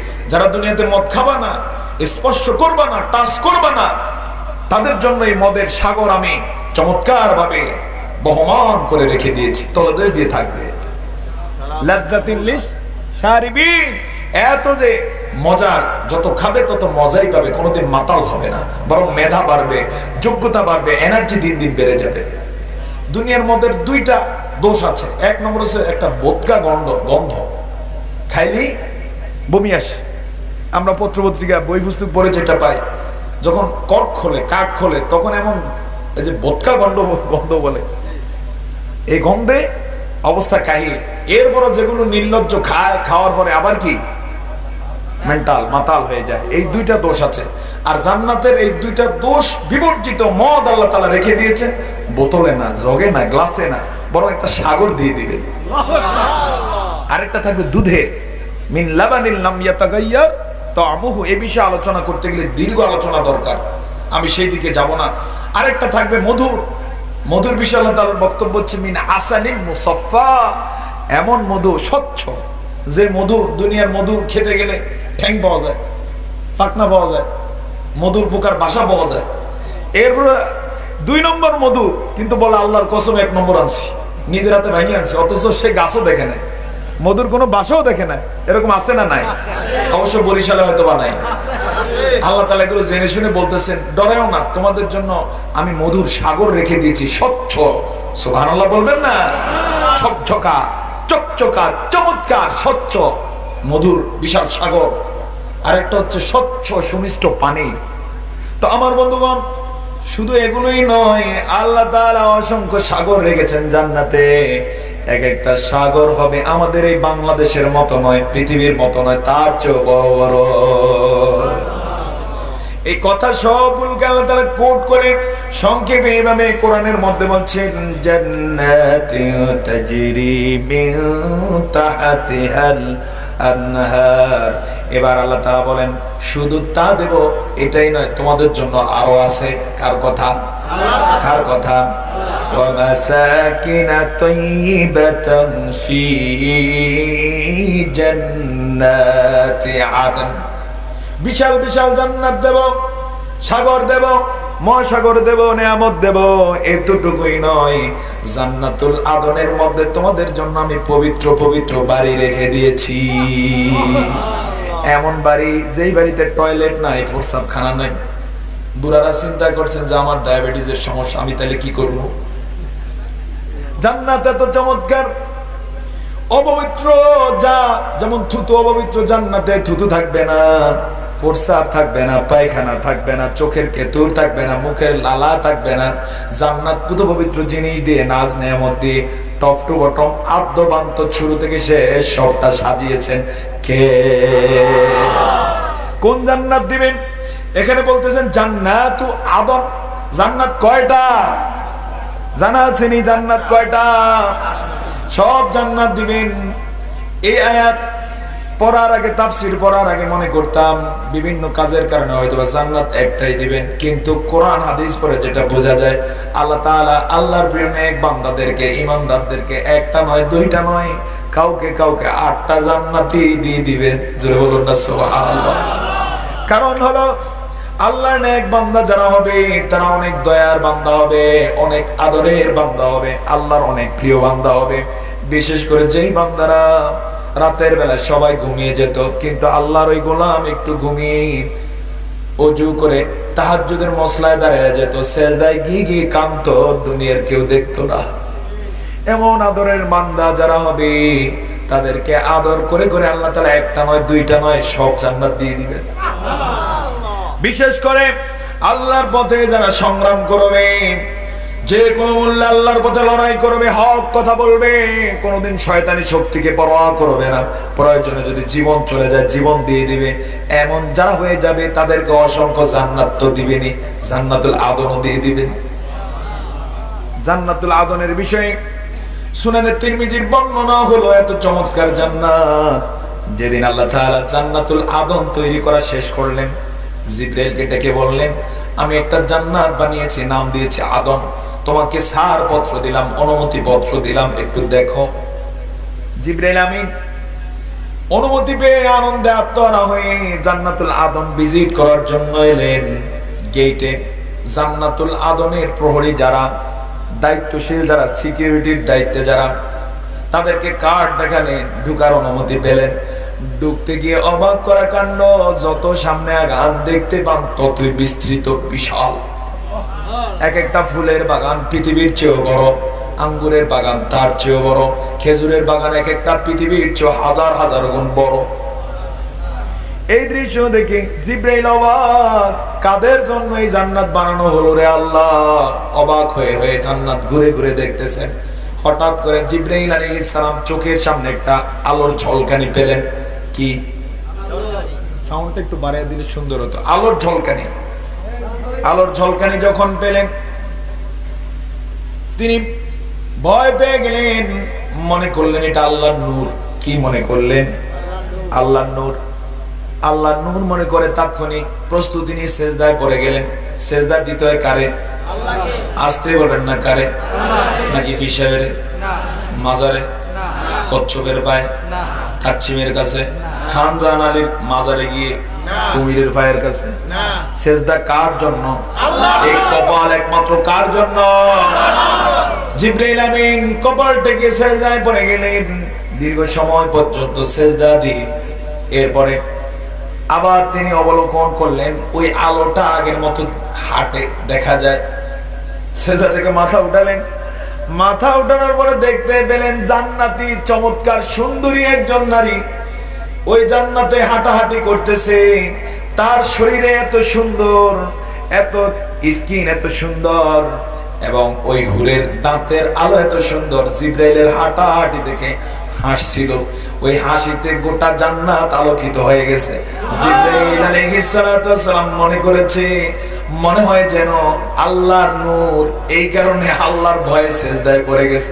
কিন্তু বুঝতে পারলো ভুল করছে, এটা আল্লাহর কোনো নূর নয়, জান্নাতি হুর জিবরাইলের হাঁটাহাঁটি দেখে হাসছে, ওই হাসিতে দাঁতের আলোতে জান্নাত আলোকিত হয়ে গেছে।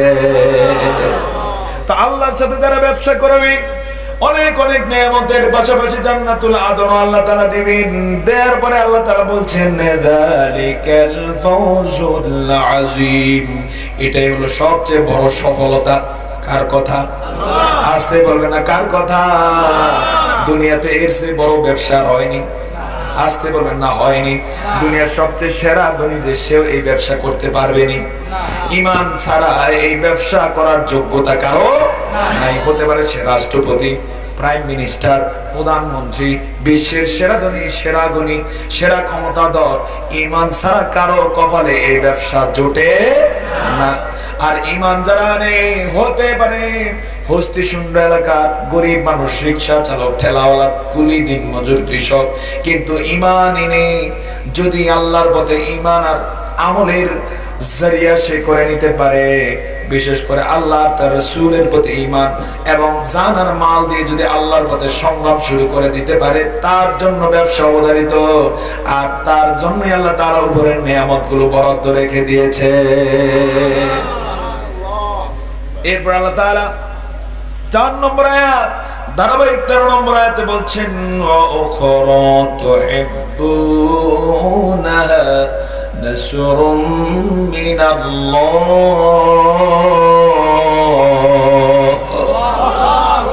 শুধু এতটুকুই দেব, দুনিয়ার মানুষেরা মনে করিও না আমার আরো আছে, আল্লাহ তাআলার কাছে আরো আছে নাকি নাই? আসতে বলে না, আছে নাকি নাই? আরো দেব তোমাদেরকে, ওয়া উখরা তুহিব্বুনাহা, এমন দেব যেটা তোমরা পছন্দ করো, ভালোবাসো, সেটা হলো নাসরুম মিনাল্লাহ, সাহায্য দিয়ে দেব আল্লাহর পক্ষ থেকে। ও দুনিয়ার মুসলমান, আজকে দুনিয়া জুড়ে তোমরা মার খাও, মার খাওয়ার কথা ছিল না, যদি 2টা কাজ আমরা করতে পারতাম মার খেতাম না। 1 নম্বর আল্লাহ তার রাসূলের প্রতি যথাযথ ঈমান, 2 নম্বর হলো জান মাল দিয়ে কার পথে সংগ্রাম। এই 2টা যদি করতে পারতাম, আল্লাহ তাআলা বলছেন আল্লাহর পক্ষ থেকে সাহায্য দিয়ে দেব। পাশাপাশি বলছেন ও ফাথুন করিম, অত্যাসন্ন বিজয় দিয়ে দেব। বিজয় 1000 বছর পরে পাবা এরকম নয়, অচিরেই তোমরা বিজয় পেয়ে যাবে। সুবহানাল্লাহ, তো জবান খুলে বলি সুবহানাল্লাহ। এবার আল্লাহ তাআলা বলেন ওয়া বাশশিরিল মুমিনিন, উপরের ব্যবসায় যারা রাজি হয়েছে এই সুসংবাদ দেওয়ার পাশাপাশি তাদেরকে আরো বলে দাও গো নবী, ও মুমিনেরা, যদি এই কাজ তোমরা করতে রাজি হয়ে যাও, তোমরা সফল হয়ে গেলা, সুসংবাদ গ্রহণ করো। আল্লাহু আকবার। তাহলে আল্লাহর সাথে ব্যবসা করতে আমরা ব্যবসা করতে আজকের এই বৈঠকে, এই মাহফিলের শেষ অধিবেশনের একটাই মুখ্য উদ্দেশ্য, আমরা আল্লাহর সাথে ব্যবসা করব ইনশাআল্লাহ। পারবো তো ইনশাআল্লাহ? তবে আবার কেউ ভাবেন না যে এই চেহারায় আমরা ব্যবসা করব না। আল্লাহ চেহারাও দেখেন না, সম্পদও দেখেন না। হাদিস, ইন্নাল্লাহা লা ইয়ানজুরু ইলা সুওয়ারিকুম ওয়া আমওয়ালিকুম ওয়ালাকিন ইয়ানজুরু ইলা কুলুবিকুম ওয়া আমালিকুম। আল্লাহ তাআলা তোমাদের সুরতও দেখেন না, টাকা পয়সাও দেখেন না, দেখেন তোমাদের মনটা। কি দেখেন? ওয়ালাকিন ইয়ানজুরু ইলা কুলুবিকুম, কুলুবটা দেখেন, ওয়া আমালিকুম, আর 2 নম্বরে কর্মটা দেখেন। তা আসুন ইমানে আমলে প্রস্তুতি নিয়ে ব্যবসায় নেমে যায়। কখন থেকে?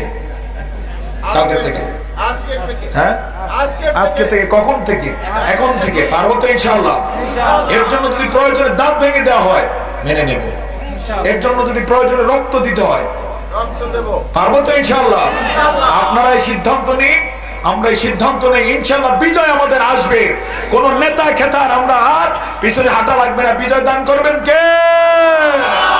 বিশ্বজুড়ে মুসলমান আর মার খাওয়া লাগবে না। প্রয়োজনে মুসলমানকে যদি কেউ মারতে আসে রুখে দেয়া হবে। পারবো তো ইনশাআল্লাহ? আল্লাহ তাআলা কবুল করুন। এই দোয়া করে, এই আশাবাদ ব্যক্ত করে আমার আলোচনা একেবারে শেষে নিয়ে আসলাম।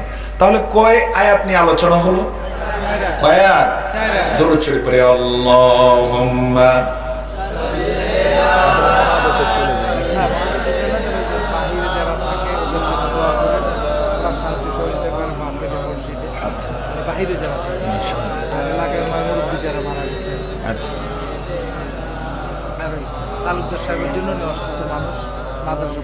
সম্মানিত হাজিরিন, আমরা মোনাজাতে চলে এলাম। বলি আলহামদুলিল্লাহ।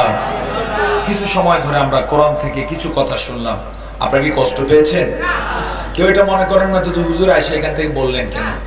কোরআনের কথা যেখান থেকেই বলি রহমত দিবেন কে? আল্লাহ। আর কোরআনের কথা এক আয়াত হোক আর এক টুকরা হোক, দাম আছে না না? হায় রে, যারা কোরআনের 26টা আয়াত নিয়ে চক্রান্ত করছে, ওই বেকুবের দল যদি জানতো যে 26টা আয়াত তো দূরের কথা, একটা নক্তা নিয়েও যদি কেউ চক্রান্ত করে, মুসলমানরা বরদাস্ত করবে নাকি? কথা বলুন, করবে নাকি? ওরা বসে নাই, ওরা এখনো টের পায় নাই কোথায় হাত দিয়েছে। ওরা জানে না এই ভারত কিন্তু এর আগে চক্রান্ত করেছিল অনেক আগে।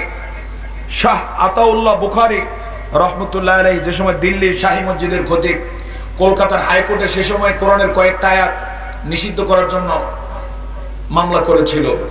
পরবর্তীতে শাহী জামে মসজিদের খতিব সাহেব জুমার খুতবায় বক্তৃতা দিতে গিয়ে বললেন, কোরআনের বিরুদ্ধে তোমরা রিড করেছো, শোনো, গোটা ভারতে সুন্দর সুন্দর আধুনিক যা দেখো সব আমরাই বানাইছি। দিল্লির শাহী জামে মসজিদ আমরাই বানিয়েছি, আগ্রার তাজমহল মুসলমানরাই বানিয়েছে, ময়ূর সিংহাসন মুসলমানরাই বানিয়েছে, এরপর কুতুব মিনার মুসলমানদের আবিষ্কার। দীর্ঘ 700 বছর ধরে আমরা ভারতকে আনাচে কানাচে সব জায়গায় সাজাইছি, আমরা সাজিয়েছি কোরআন থেকে, কোরআনের বক্তব্য শুনে শুনে। সুতরাং আমাদের কোরআনের উপরে তোমরা হাত দিতে চাও? শোনো, আমি দিল্লি শাহী জামে মসজিদের খতিব বলছি, তবে আমি শুধু শাহী জামে মসজিদের খতিব নয়, আমি গোটা বিশ্বের 150 কোটি মুসলমানের খতিব হিসেবে বলছি। যে বিচারপতি এই মামলা নিয়েছ, তুমি যদি এরপরে কোরআনের উপর হাত দিতে চাও, তোমাকে চিৎ করে ধরে গলায় পাড়া দিয়ে যেদিন তুমি আইন রচনা করবা কোরআনের বিরুদ্ধে, সেদিনই জিহ্বাটা টেনে ছিঁড়ে ফেলে দেব। সুবহানাল্লাহ বলবেন না? তো এরপরে তার এই বক্তব্য যখন শুনছে, ওই বিচারপতি পানি কয় গ্লাস খাইছে আল্লাহ জানে, তাৎক্ষণিক ওই সকল মামলা টামলা সব ডাস্টবিনে নিক্ষেপ করেছে। ওরা মনে করছে যে আগের সে শাহ আব্দুল্লাহ বুখারীর মতো ইমাম সাহেব বুঝি এখন আর নাই। তেমন ইমাম আছে না নাই? তেমন মুসল্লি এখন আছে না নাই? কোরআনের গায়ে হাত দিবা, হাত ভেঙে টুকরা টুকরা করে দেওয়া হবে। শুধু তাই নয়, এরপরও যদি ভারত না থামে, ভারত টুকরা টুকরা হয়ে যাবে। কথা বলে ঠিক কিনা? ওরা বোঝে নাই মুসলমান কোন জাত, এখনো টের পায় নাই মুসলমান কারা। কথা বলুন ঠিক কিনা? এই বিষয়ে সোচ্চার থাকতে হবে, সচেতন থাকতে হবে। আল্লাহ তাআলা আমাদেরকে তৌফিক দান করুন। আমরা মুনাজাতে যাব, একটু দরুদ শরীফ পড়ি। আল্লাহুম্মা সাল্লি আলা মুহাম্মদ ওয়া আলা আলি মুহাম্মদ কামা সাল্লাইতা আলা ইব্রাহিম। অল্প একটু চা দিলাম। اللهم بارك على محمد وعلى كما باركت على إبراهيم وعلى إنك حميد مجيد.